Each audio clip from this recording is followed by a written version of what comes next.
नमस्कार मित्रांनो, युनिक धाराशिव न्यूजमध्ये मी अनिकेत आपल्या सर्वांचं स्वागत करतो. धाराशिव जिल्ह्यात मागील 4 ते 5 दिवसापासून जोरदार पाऊस पडत आहे. आपण पाठीमागे जे दृश्य पाहत आहात हे धाराशिव जिल्ह्यातील सर्वात मोठं धरण आहे, तेरणा धरण. हे सध्या दुथडी भरून तेरणा नदी वाहत आहे. बघत आहात परिसरातील नागरिक सुद्धा इथे आहेत. काही नागरिक आहेत, आपण त्यांच्याशी चर्चा करणार आहोत. काय वाटतंय मामा, पाणी पातळी वाढलेली आहे? पातळी वाढलेली आहे, अजून बी वाढू शकते सततधार चालू असल्याच्या कारणाने. आणि सर्व धाराशिव जिल्ह्याच्या विकासाच्या कार्यक्रमामध्ये फार मोठ्या धरणाचा मोठा वाटा आहे. आणि एक नंबर फक्त धरण एवढं कित्येक वर्षानंतर भरतं, याचा आनंद आम्ही घ्यायला आलेलो होतो.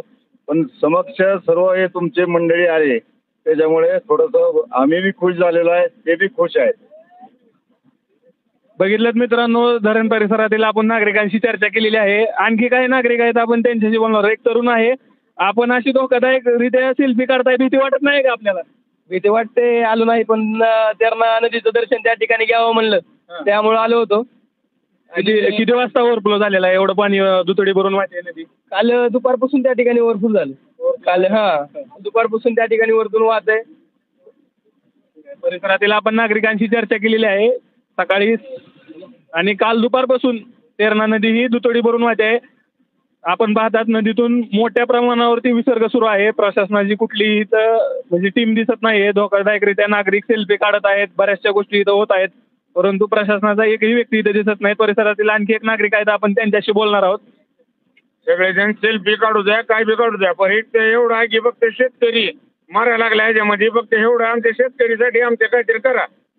पाहिलं मित्रांनो, शेतकऱ्याचं देखील जरी पाण्याचा प्रश्न मिटला असला तरी शेतकऱ्याचं या पाण्यामुळे नुकसान होत आहे. परिसरातील शेतीमध्ये देखील पाणी घुसलेलं आहे. आपण पाठीमागे न्यूज आपण दाखवणारच आहेत.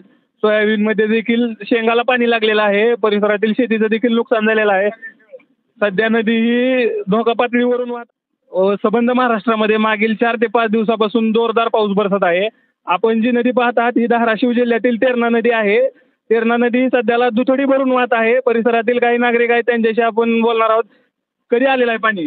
हे पाणी सकाळी 5 वाजता आलेलं आहे. काय नुकसान झालेलं आहे पाण्यामुळे? नाही, सध्या तर नाहीये. तेरातल्या शाळेला लागलेलं आहे, जिल्हा प्राथमिक शाळेला. सध्या नुकसानीचं काही नाहीये. परिसरातील आपण नागरिकांशी बोललेलो आहोत. नदी एकदम दुथडी भरून वाहत आहे. परिसरातील जवळची एक जिल्हा परिषद शाळा आहे, त्या शाळेला पाणी लागलेलं आहे.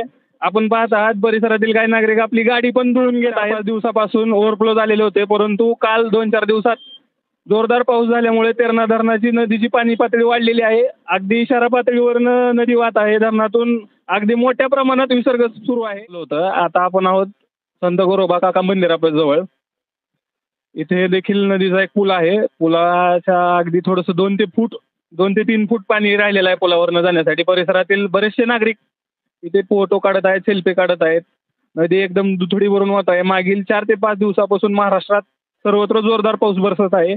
धाराशिव जिल्ह्यातील तेरणा धरण हे ओव्हरफ्लो झालेलं होतं मागील आठवड्यामध्येच, परंतु 2-3 दिवसाच्या जोरदार पावसामुळे नदी ही इशारा पातळीवर वाहत आहे. जोरदार